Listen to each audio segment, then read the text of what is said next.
Are you frustrated because your drawings have a cartoon-like look to them, but you're really after a much stronger sense of reality, of realism? How can this be changed? We'll use this subject to consider 8 stylistic choices that we can make that will either make our drawing look cartoon-like or give it a stronger sense of reality. So we'll start with a drawing of this subject that embraces many of the characteristics of a cartoon, and then we'll compare it to a second drawing which addresses those 8 issues differently in a stylistic way to create a much greater sense of realism. Here's our cartoon-like drawing. Now, you may or may not think, hey, that's a pretty good drawing. I'd be happy if I drew like that. But how does it measure up in the 8 characteristics, the 8 stylistic characteristics of drawings that can determine whether a drawing looks cartoon-like or realistic?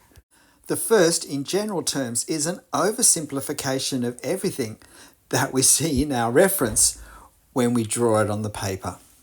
So it will be faster to draw than a more realistic drawing. So that's something just to bear in mind. If we want our drawings to look less cartoon-like, it's probably going to take more time and more effort and more concentration. Everything here is recognizable in our reference. We have no doubt matching like with like, and yet the effect isn't one that looks real. The most obvious thing is that there is an emphasis on lines, on continuous lines, of long lines, of enclosing lines. So we have long, straight, continuous lines everywhere. Even these rocks in the foundations are a continuous draw of the pen to create. The top of this stump is a continuous line. This hatching even is a continuous line. It's as if the pen's only been reluctantly lifted off the paper when there's been no choice. As in the case of a cartoon, there's been no variety of marks used in the drawing. The second thing that makes this look cartoon-like is a reduction of the values of the lights and the darks. Now, there are some, the most extreme darks, which are shadowed areas inside the building, have been created. But the wider range of mid-values has basically been ignored. In some cases, they're darker than they are in our reference. In other cases, they're lighter than they should be. And in some cases, they're totally ignored completely. Only bothering with the darkest values and ignoring the mid-ranges is quite a strong characteristic of cartoons. And where there is hatching to create value, to create darkness, as in this shadow, it doesn't particularly align with the surface that it's on or reflect the texture of the surface that it's on. The third problem with this, that's a very cartoon-like thing, is that the scale of different elements are messed up. If we look at one of the few parts of detail on this that we have, and that's these blocks here, they're much larger than they are in life. And that's very much a cartoon thing. The detail we have has been simplified often by being made larger, and therefore we don't have to draw as much of it. If I look at these stones, there are 12 courses. Here, there are 7. And if we look at the number of stones, we can have up to 1, 2, 3, 4 across here, minimum of 2, whereas I've got 1 and a maximum of 2. So vastly fewer of these blocks of stone. If we look at this grass, it's much higher for the size of what's around it. And this leads on to the fourth point, and that's the use of symbols rather than drawing what's actually there. So this rounded enclosed shape for the blocks of stone is more a symbol for the blocks of stone rather than attempting to accurately capture how they look individually and how they look assembled into a wall. This stump is more a symbol of a stump. It's more something to capture what a stump looks like. There is some overlap, but this heavy continuous line is not the effect that we have here. This edge is bolder, is more stark, where we have the shadow on this side as opposed to the far side, where it's just an edge disappearing in sunlight. But the actual detail has been simplified and it's been made more regular. There's less variation here than here. And even these lines have been simplified and made pretty much the same. A typical loss of variation. This is a common symbol for grass. It works because we all know what it means, but it has the effect of making the stump look smaller. We also have symbols used for the leaves. This pattern, this swirly pattern, becomes a symbol that we understand means leaves because we've seen it used for leaves so often. The fifth issue, very characteristic of cartoons, is a lack of depth lines. It's the depth lines that give us 3 dimensions. We have height, we have width, and then we have the depth. Now we have some depth lines. We have major depth lines such as here and here in these windows and here that give us depth for the wall, for the doorway and for the windows, and we have one here as well. But we don't have depth lines for this timber beading. We don't have any depth lines for these battens. We don't have any depth lines to indicate 3-dimensionality, even a shallow 3-dimensionality of any of this stonework, either here or here. And we don't have anything to make these look 3-dimensional.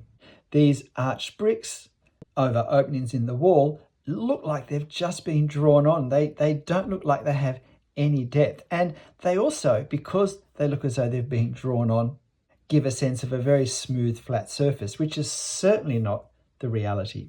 The 6th area is foreshortening.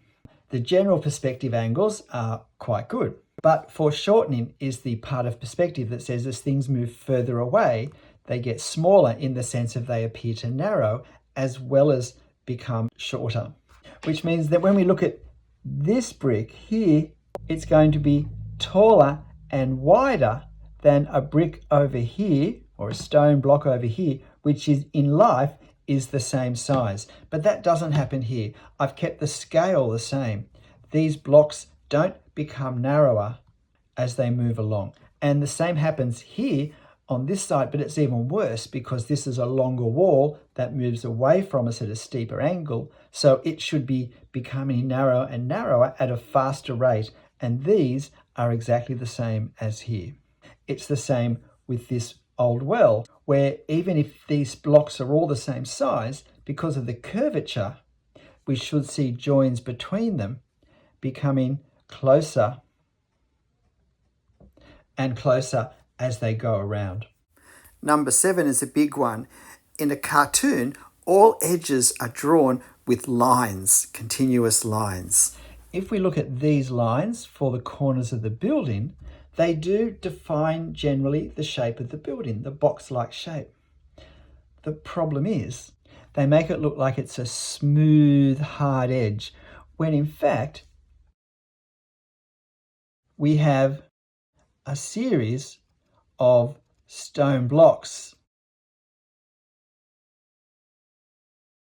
coming together, and visually that does not create a smooth edge as if it's a kiddie's building block.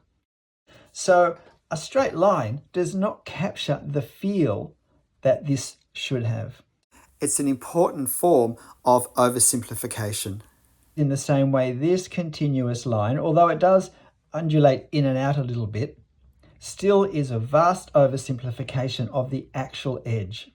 These stone blocks are not bricks. They have very varied edges, varying degrees of roundedness, not realistically captured by a smooth line. And the final point, the 8th point, is that there's no sense of depth. I've used the same weight of pen, I've used the same amount of detail, whether something is very close or whether it's quite some distance away. So it looks very flat, very two-dimensional. But in fact, this stump is much closer than this, which is closer than this house, and very much further back are these trees.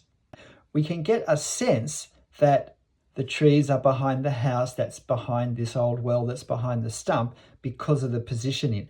But the drawing style doesn't create any real sense of this distancing.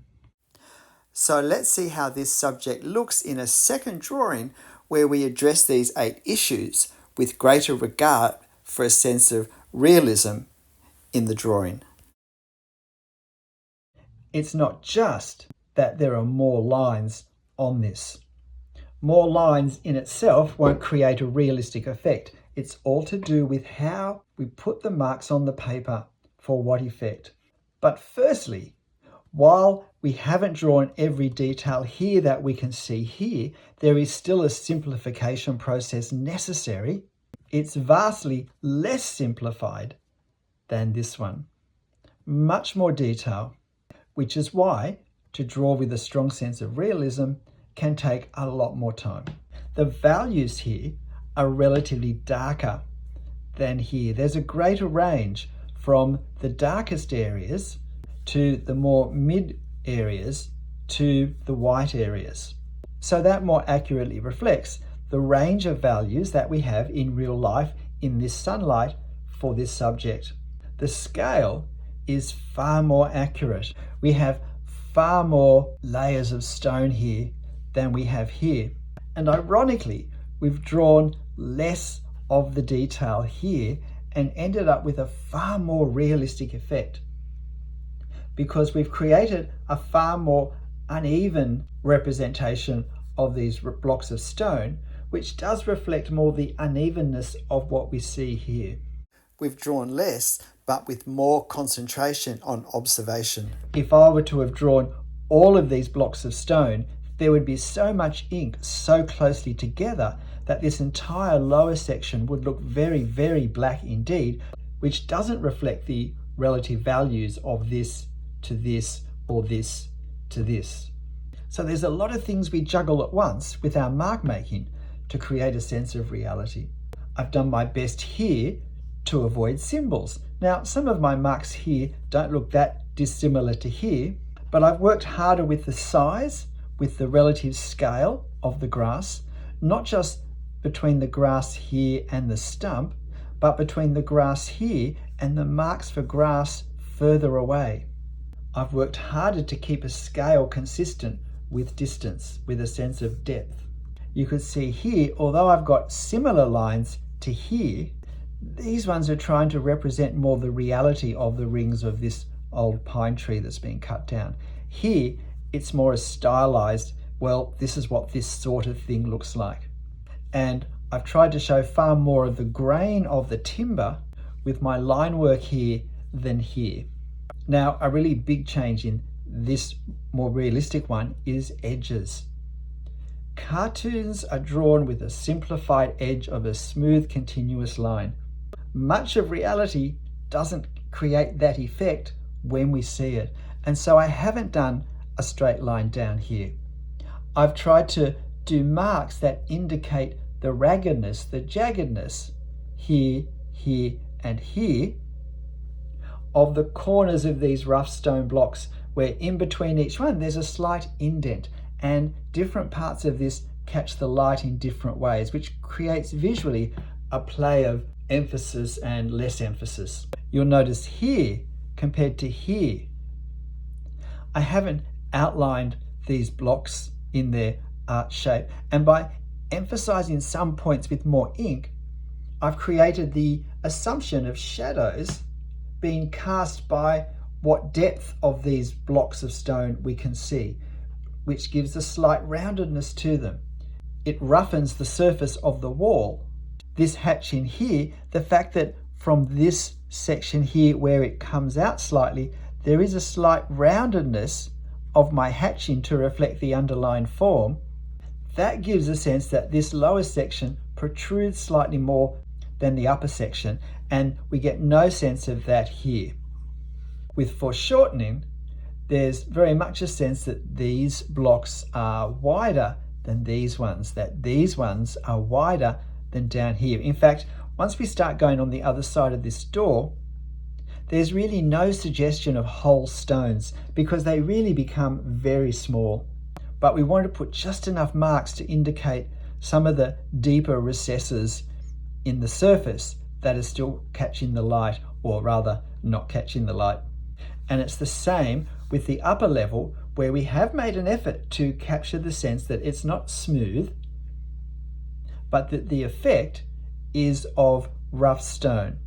Not quite as rough as what's down below. It's a different type of stone, dressed slightly more of a lighter colour.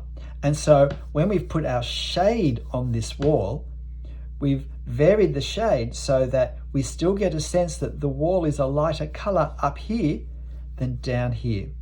We can see with this shadow here, even the edge of the shadow is disrupted enough to indicate the effect of the grass there that catches the light and casts shadow in a ragged edge. And we have much more, I hope, a sense of depth, that this, because of the way I've drawn it, feels closer than this. The darker values, the more detail. Drawn with stronger, heavier lines. It's not just that this is obviously closer because of its placement or what it is, but it feels closer than the house, and that these trees feel further back. It's a two-dimensional sheet of paper, but it feels like we're going back to some distance. Notice I haven't drawn a sharp edge along the bottom where the building hits the ground, because we do not get a sharp edge, whereas this line was drawn in very quickly and it simply doesn't capture the effect. A line is often the wrong mark to capture the effect of reality. There's the same thing if we look at the base of the tree stump where it hits the ground. 8 areas to be conscious of when we're drawing if we want to avoid a cartoon-like look to what we draw. G'day, I'm Stephen Travers. Hope this has been helpful for anyone where this is a problem. But these are all ways that we can all strengthen the sense of realism in what we draw if that's what we're after. But whatever you draw, however you do it, however it looks, make sure you have fun. I'll see you next time. Bye.